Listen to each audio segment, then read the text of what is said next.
I could do a half an hour on this subject alone and put us all to sleep. But instead, I want to touch on 4 high points about tires that I think you can keep on your mind as you go shopping for them. First thing to know is the big concept, which is your tire isn't this big blob of rubber. There's a lot of engineering going in here, a structure that is built to operate a certain way, not just hold air.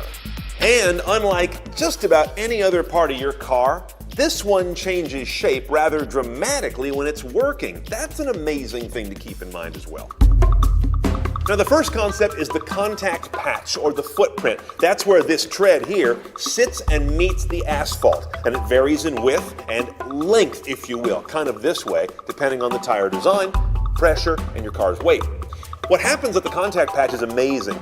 That footprint allows 3 major things to happen. First of all, for power to be applied to the road as the wheel is turning one way in relation to the car, and for braking to happen as the wheel is being resisted kind of in the opposite rotating direction in relation to the car. And then you've got the other 2 axes, which is kind of out and in laterally across the tire. That's how cornering happens, and you get that nice grip. And all of those dynamics typically will happen all at once or within a second of each other, and the tire's got to be able to deal with all of them well. The next thing that we all notice very much, and you should be aware of, is the profile of the tire, its height with relation to its width.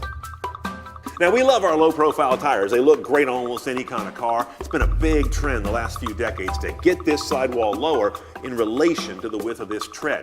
But what does that is the frame inside the tire. They're called the belts. They're made of either polyester or steel, and they don't just bring that profile down. When you do that, you change the nature of how the tire operates in 2 kinds of loads. One is radial load, the load that comes, if you will, kind of vertically down on the tread.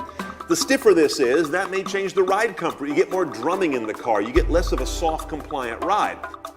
And this low-profile tire also has a very different behavioral for lateral loads, which is sort of this side-to-side load. Think of it as a cornering load for the most part. This low-profile sidewall is stiffer. The tire's going to kind of scoosh less left to right as you go in and out of a corner. That's great for performance, but that can also harshen up your ride because there's less give in this overall design. It's a trade-off between that sharp performance and that comfortable, compliant ride quality.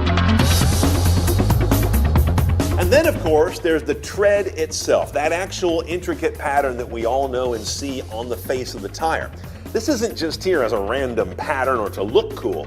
The ideal tire, to be honest, has no tread. If you're driving in perfect conditions on a dry piece of pavement on a summer day, like this slick right here, it puts the maximum amount of rubber on a dry, clean, smooth piece of pavement. But that's not the real world. So our tires on passenger cars do have tread. We drive on roads that have gravel, that have snow, that have rain. So your tread is designed to deal with all those, to work its way around gravel and find the traction between the actual rocks, to get down in snow and find some grip in that material, or on a rainy day to take the water in the middle of the tread as you race down the street and evacuate it out the side. Otherwise, you end up flying on the surface of the rain. That's called hydroplaning, and that's no fun. And 2 other factors about tread design. The way that it grips and then releases the road is a key part of how well this thing does in corners. Is it going to create oversteer or understeer? All tires have some slip as they turn, but the nature of that allows the car maker to dial in the cornering behavior they want in their overall vehicle. And finally, tread has a lot to do with quietness of a tire. The way these lugs grip and release at the road creates more or less and varying kinds of sound. That's where all the road noise you hear from tires comes from, and that's a big deal on luxury cars in a different way than on sports cars. The last thing I want to bring to your attention is rolling resistance. What it takes for this tire to roll down the road varies dramatically by its design.